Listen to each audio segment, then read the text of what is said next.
Excuse from performance occurs where it has become impracticable for a party to perform, or when a party's purpose for a contract has been frustrated. We're going to look at a famous case called TransAtlantic, where we ask whether impracticability in shipping occurred due to an outbreak of war. Before we get started, let's briefly review the black letter law, which is found in section 261 of the Restatement Second of Contracts, and says that where, after a contract is made, a party's performance is made impracticable without his fault by the occurrence of an event, the non-occurrence of which was a basic assumption on which the contract was made, his duty to render that performance is discharged, unless the language or the circumstances indicate the contrary. TransAtlantic Financing Corporation illustrates how carefully courts will consider whether a precipitating event was in fact unexpected. In this case, the precipitating event is the closure of the Suez Canal amidst the outbreak of war in the Middle East. I'm not sure that was totally unexpected, and the judge was evidently skeptical about the impracticability here, where having an alternative route was not necessarily unforeseen. In addition, this is going to get us into when something is impracticable because it is so much more expensive than originally contemplated.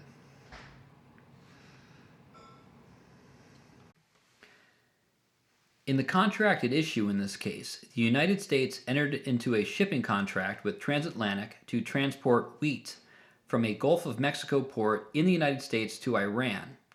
The contract indicated the final destination of the voyage, but not the route along which the ship would go. However, at the time of the contract, the usual and customary route for this kind of shipment was through the Suez Canal, rather than around the Cape of Good Hope, which would be about 30% longer of a trip. The contract was formed after Egypt nationalized the canal, but while the canal was still open. By nationalize, I mean that the canal was previously owned by private investors who had helped create the canal, and Egypt claimed that this was now state property. The Suez Canal is an artificial waterway built in 1859 to 1869. It took about 10 years to build. It cuts through the Sinai Peninsula and connects the Mediterranean Sea with the Red Sea, which allows for quicker shipments and shorter routes for goods between Europe and Asia. Without the canal, ships would have to sail around the southernmost point of the African continent, the Cape of Good Hope, which would be a 30% longer route.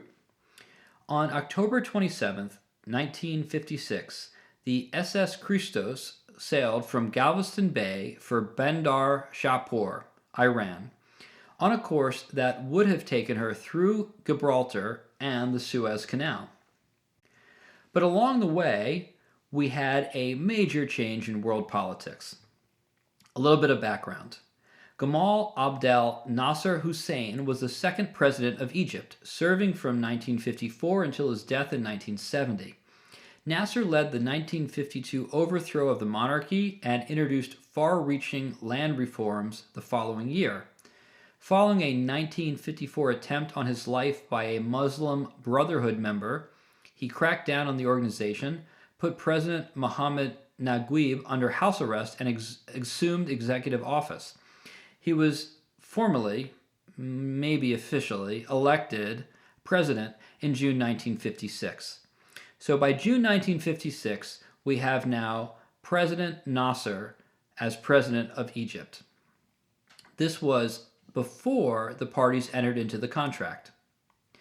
Then on October 29, 1956, Israel invaded Egypt. On October 31, 1956, Great Britain and France invaded the Suez Canal zone. And on November 2, 1956, the Egyptian government obstructed the Suez Canal with sunken vessels and closed it to through traffic. Because the canal was closed between when the ship started and ended its journey, TransAtlantic changed the course midway, and they sailed the SS Christos for the Cape of Good Hope, reaching Bandar Shapur on December 30th, 1956. TransAtlantic then filed suit against the United States for the additional costs of the longer route. It was about a 30% longer route with consummate costs. TransAtlantic argued that under Admiralty principles and practices, travel through the Suez Canal was the usual and customary route on which contract was based.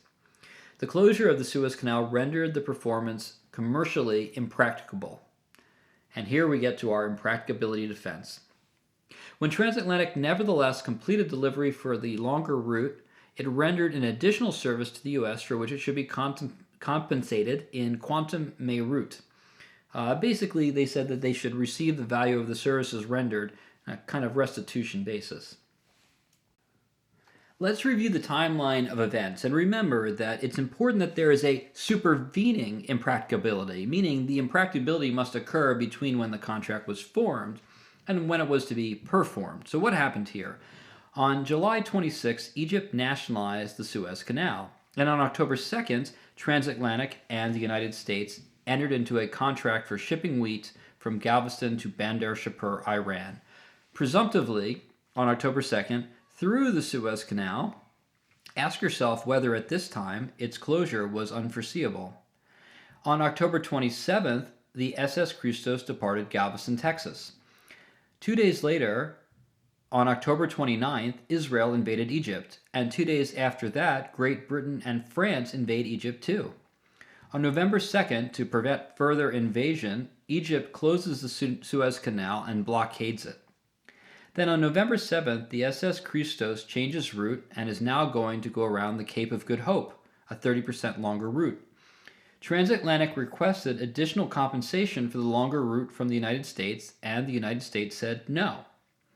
Then on December 30th, the SS Christos arrived at Bandar Shapur via the Cape of Good Hope and delivered the goods. TransAtlantic sued the United States government asking for the additional money that they had requested for the longer journey. They first argued that performance was impossible.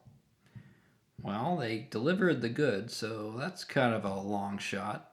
Anyway, they next argued that deviation from the customary and usual route was required by an unforeseen and unforeseeable event.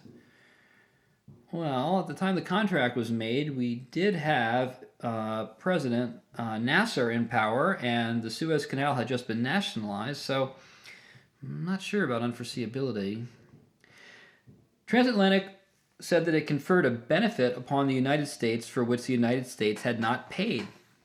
So this is basically a restitution theory, and TransAtlantic wants to be paid the reasonable value of its services. The court reasoned that because the contract did not specify a route, the parties appeared to expect performance by the usual and customary route through the Suez Canal, and that closure of the canal by this method was in fact impossible. The court explained that determination of the carrier's claim required a process which involves at least 3 reasonably definable steps. First, we must find that a contingency happened, something unexpected must have occurred. Second, the risk of the unexpected occurrence must not have been allocated either by agreement or by custom. Finally, occurrence of the contingency must have rendered performance commercially impracticable. Recognizing that the carrier could argue that the closure of the Suez Canal was such a contingency, the court went on to explain that this unexpected development raises rather than resolves the impossibility issue, which additionally turns on whether the risk of the contingency's occurrence had been allocated, and, if not, whether performance by alternative routes was rendered impracticable. Let's take a look at these 3 steps and ask whether something unexpected happened. Was the risk of that unexpected event allocated to a party? And did the event actually make performance impracticable? The first element is whether or not the event was unexpected. The court seemed to assume that the closure of the Suez Canal constituted an unexpected event. Although it did express some skepticism around this, it may not have mattered given the rest of how the factors came out. But let's think about it. Was the closure really that unexpected? Nasser's popularity in Egypt and the Arab world skyrocketed after he nationalized the Suez Canal and his political victories in the subsequent Suez crisis. France and the United Kingdom were the largest shareholders in the Suez Canal Company. They saw its nationalization as yet another hostile measure aimed at them by the Egyptian government. Nasser was aware that the canal's nationalization would instigate an international crisis, and he believed the prospect of military intervention by the two countries was 80% likely, according to him. Given the geopolitics of an international crisis, which according to Nasser himself was 80% likely, was this really an unexpected event as of when the contract was made on October 2nd, almost half a year after Nasser was elected? The court expresses some skepticism, but as we'll see, the other elements are not really met here either. The second element is risk allocation. The court found nothing in the contract that expressly allocated the risk of the unavailability of the route to the U.S., or for that matter to TransAtlantic, and nothing in custom trade usage or the surrounding circumstances that there was an implied condition that the Suez route be available to TransAtlantic. Indeed, the circumstances surrounding the contract suggested that if anything, the risk of the closure should be allocated to the shipper, TransAtlantic, because it could be assumed that both parties were aware of the turbulent political situation in Egypt at the time. The court again didn't go this far, perhaps because it didn't find the last element was met. Instead, it reasoned as follows. The court found nothing in the contract that expressly allocated the risk of the unavailability of the Suez route to the U.S., and meanwhile, nothing suggesting that there was an implied condition that the Suez route be available to TransAtlantic. As a result, we're not going to find this factor dispositive in this case. The third element, and the most important one here, is establishing whether this was actually commercially impracticable. Well, the goods weren't subject to spoilage, so they could take the longer journey. The vessel and crew were fit to proceed, so they could take the rest of the journey. And this 30% longer journey only increased cost by about 15%. The court concluded that the closure of the canal did not render the contract performance commercially impracticable. There was nothing about the goods, the ship, or the crew that made the longer journey around the Cape of Good Hope particularly complicated. TransAtlantic could easily have purchased insurance to cover the possibility of having to make a longer route. Indeed, it was more reasonable to expect a carrier like TransAtlantic to purchase such insurance than it would have been for the shipper to have such insurance. The only real inconvenience to TransAtlantic was the added cost, which was allegedly $43,972 more than the original contract price of $305,842.92. The court explained, while it may be an overstatement to say that the increased cost and difficulty of performance never constitutes impracticability, to justify relief there must be more of a variation between expected cost and the cost of performing by an available alternative than is present in this case. In this case, where the promisor can legitimately be presumed to have accepted some degree of abnormal risk and where the impracticability is urged on the basis of added expense alone. In conclusion, the court found that this was not an impossible nor an impracticable situation. The goods were actually delivered, so clearly it's not impossible to deliver them, and the cost increased only about 15%, not the 10 to 20% we'd expect for impracticability. The court found that there is no interest in casting the entire burden of commercial disaster on one party or the other in order to preserve the other's profit. The court concluded that the closure of the canal did not render the contract performance commercially impossible. Rather, it simply added to the cost of the transaction, and only a bit. Therefore, we should find that the contract must be performed, and we will not excuse TransAtlantic in this contract performance.